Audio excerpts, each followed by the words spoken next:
बोली, मैं भी चलूंगी। सास बोली, तू अभी बहुत छोटी है, अभी मुझे जाने दे। सासू तीर्थ गई तो बहू कुमार के से 35 कुंडे ले आई। रोज एक कुंडा भर कर रखती।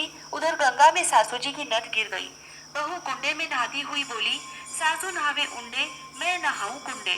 इतने में गंगा की धारा कुंडे में आ गई। साथ में सासू जी की नथ भी आ गई। बहू ने नथ पहचान ली और अपनी नाक में पहन ली। महीना पूरा हुआ, सासू जी आई, बहू सामी लेने लगी तो सास नथ देखकर बोली कि तू यह कहाँ से लाई? तो बहू बोली, यह तो मेरे कुंडे में गंगा की धारा के साथ आ गई। पर सास ने कुछ ध्यान नहीं दिया। फिर सास बोली कि मुझे ब्राह्मण भोज करना है। तो बहू बोली कि सासू जी, 2 ब्राह्मण मेरे भी जिमा दो, मैंने भी कार्तिक स्नान किया है। तब सास ने कहा कि तूने कहाँ कार्तिक स्नान किया? तो बहू बोली, ऊपर चलो, मैं आपको बताती हूँ। ऊपर गई तो देखा सारे कुंडे सोने के हो गए। बहू बोली, मैं रोज कुंडा भर कर रखती और सुबह जल्दी उठकर नहाती और उल्टा करके रख देती। तब सासू जी बोली कि बहू, तू तो बहुत भाग्यवान है जो साक्षात गंगा जी तेरे पास आई। तूने श्रद्धा और विश्वास से कार्तिक स्नान किया तो भगवान ने तुझे फल दिया। दोनों सास बहू ने धूमधाम से ब्राह्मण जिमाकर दक्षिणा देकर विदा किया। हे गंगा मैया, जैसे बहू पर कृपा की, उसको कार्तिक स्नान कराया, वैसे हम सबको कराना। तुलसा जी की कहानी। कार्तिक के महीने में सब कोई तुलसा माता को सींचने जाती। सब कोई तो सींच के आ जाती, पर एक बुढ़िया माई आती और तुलसा माता से रोजाना कहती, तुलसा माता सत की दाता, मैं बिरला सींचू तेरा, तू कर निस्तारा मेरा। तुलसा माता, अड़ुआ दे लडुआ दे, पीताम्बर की धोती दे, मीठा मीठा ग्रास दे, बैकुंठ का वास दे, चटके की चाल दे, पटके की मोत दे, चंदन का काठ दे, झालर की झिनकार दे, साई का राज दे, दाल भात का जीवन दे, 11 का दिन दे, कृष्ण का कांधा दे।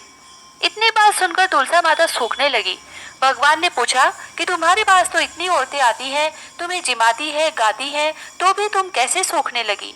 तुलसा माता ने कहा कि एक बुढ़िया माई आती है जो रोजाना इतनी बात कहकर जाती है। मैं और तो सब कुछ दे दूंगी, पर आप कृष्ण जी का कांधा कहाँ से दूंगी? थोड़े दिन बाद बुढ़िया माई मर गई।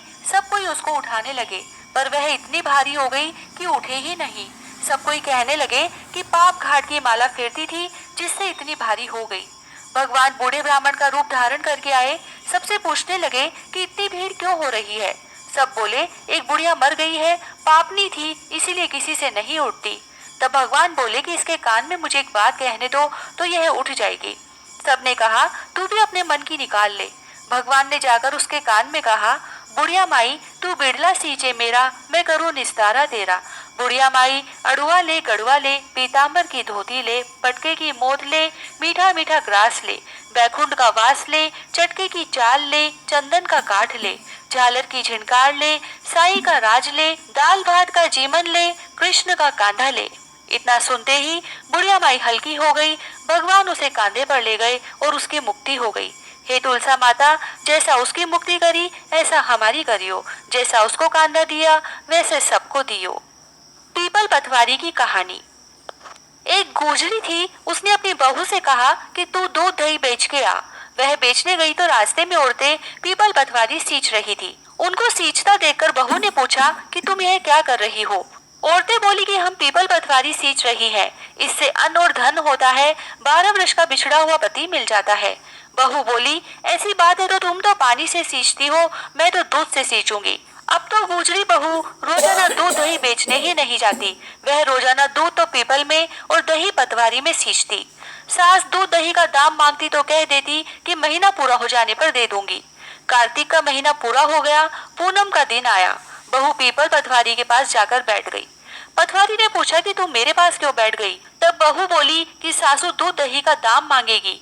पीपल पतवारी बोली कि मेरे पास क्या दाम रखा है, ये भरा डिंडा पान पतोरा है, इसको ले जा। बहू ने वही ले जाकर कोठरी में रख दिया और डर के मारे कपड़ा ओढ़कर सो गई। सासू बोली कि बहू पैसे ला। बहू बोली कि कोठरी में रखा है। सासू ने कोठरी खोल के देखी तो हीरा मोती जगमगा रहे हैं। सासू बोली कि बहू इतना धन कहाँ से लाई?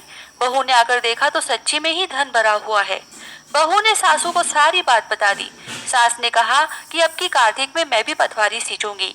कार्तिक आया, सास दूध दही तो बेचकर आ जाती और हांडी धोकर पीपल पतवारी में चढ़ा देती। आकर बहू से कहती कि मेरे से दाम मांग। तब बहू कहती, सासू जी, कोई बहू भी दाम मांगती है क्या? पर सासू कहती कि तू मांग। बहू बोली कि सासू जी पैसे लाओ, तो वह पीपल पटवारी के पास जाकर बैठ गई। पीपल पटवारी ने सासू को भी पान पतोरा भरा टिंडा दे दिया। उसने वही ले जाकर कोठरी में रख दिया। बहू ने खोलकर देखा तो उसमें कीड़े मकोड़े बिलबिला रहे हैं। बहू ने कहा, सासू जी यह क्या है? तब सास ने आकर देखा और बोलने लगी कि पीपल पटवारी तो बड़ी दोगली पटपीटन है, इसको तो धन दिया और मुझको कीड़ा मकोड़ा दिया। तब सब कोई बोलने लगे कि बहू तो सत की भूखी सींचे थी, तुम धन की भूखी सींची। हे पटवारी माता, जैसा बहू को दिया वैसा सबको देना, जैसा सास को दिया वैसा किसी को मत देना। लपसी तपसी की कहानी। एक लपसी था, एक तपसी था। तपसी तो भगवान की तपस्या करता, लपसी रोजाना 1.25 सेर का हलवा बनाकर भगवान को भोग लगाकर टाली हिलाकर जीम लेता। एक दिन दोनों में झगड़ा हो गया। लपसी बोला मैं बड़ा, तपसी बोला मैं बड़ा, क्योंकि मैं भगवान की तपस्या करता हूँ। नारद जी बोले कि तुम्हारा फैसला मैं करूंगा। दूसरे दिन तपसी नहाकर आने लगा तो नारद जी ने 1.25 करोड़ का मुंदड़ा तपसी के आगे गिरा दिया। उसने आंख खोलकर देखा तो मुंदड़ा पड़ा था। उसने उठाकर पैर के नीचे दबा लिया और तपस्या करने लगा। उधर लपसी ने 1.25 सेर का हलवा बनाकर भगवान को भोग लगाकर टाली हिलाकर जीम लिया। इतने में नारद जी आए और दोनों को अपने पास बैठाया। दोनों पूछने लगे कि कौन बड़ा है। नारद जी ने तपसी से कहा कि अपना पांव हटा। पांव हटाते ही मुंदड़ा निकला। तब नारद जी बोले कि मुंदड़ा चुराने से तेरी तपस्या भंग हो गई है, इसीलिए लपसी बड़ा है। तपसी कहने लगा कि मुझे मेरी तपस्या का फल कैसे मिलेगा। नारद जी बोले कि तेरी तपस्या का फल कार्तिक नहाने वाली देंगी। सब कहानी कहकर तेरी कहानी नहीं कहेंगी तो कार्तिक का फल तुझे हो जाएगा। धोती देकर अंगोछा नहीं देंगी, सीधा देकर दक्षिणा नहीं देंगी, ब्राह्मण जिमाकर दक्षिणा नहीं देंगी, दीवा चास कर हाथ न जोड़े तो तेरा पुण्य होगा।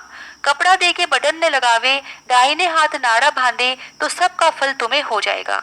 और इतना कहकर नारद जी चले गए। लपसी को फल लपसी ने हो जो, तपसी को फल तपसी ने हो जो, माँ की कथा कहानी को फल माँ ने हो जो। विनायक जी की कहानी। एक बुढ़िया माई थी, वह मिट्टी के गणेश जी की पूजा करती थी। वह मिट्टी के गणेश जी रोज बनाती, रोज गल जाते। सामने एक सेठ का मकान बन रहा था तो वह वहां जाकर बोली कि पत्थर का गणेश बना दो। मिस्त्री बोले जितने में हम तेरा पत्थर का गणेश गढ़ेंगे उतने में अपनी दीवार न चीनेंगे। बुढ़िया बोली कि राम करे तुम्हारी दीवार टेढ़ी हो जाए। अब उनकी दीवार टेढ़ी हो गई। वो बनावे और ढा देवे, बनावे और ढा देवे। इस तरह करते करते शाम हो गई।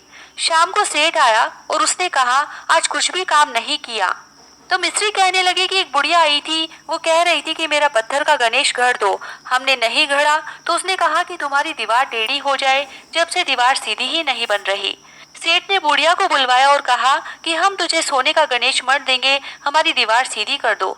सेठ ने बुढ़िया को सोने का गणेश मंडवा दिया और सेठ जी की दीवार सीधी हो गई।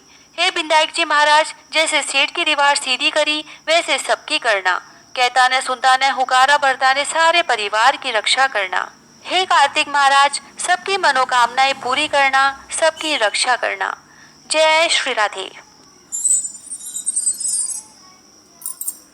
राधे राधे। आपको हमारी कहानी अगर थोड़ी भी पसंद आए तो लाइक करें, सब्सक्राइब करें। राधे राधे। जय श्री कृष्णा, जय कार्तिक माय। सभी को मनाना चाहिए। राधे राधे।